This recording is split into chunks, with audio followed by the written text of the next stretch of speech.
Alrighty, so we're gonna do the little piglets 3-week update. They were 3 weeks yesterday, and they're hiding out right now. So let's see if we can get them. Hey, Mama. Let's see. Look how fat they're getting. They're getting super chunky. There they go. Hi, babies.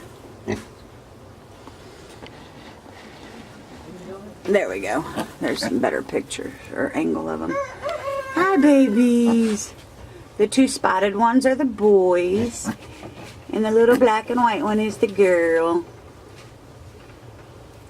They got some good little bellies on them. Huh, babies? You gonna let me hold you? No. You gonna be shy? Yeah.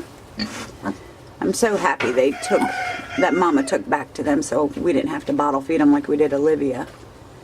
But they're doing good. And Mama's doing good. And this is Auntie, and she's due here any day now also. So, yeah, that's their 3-week update.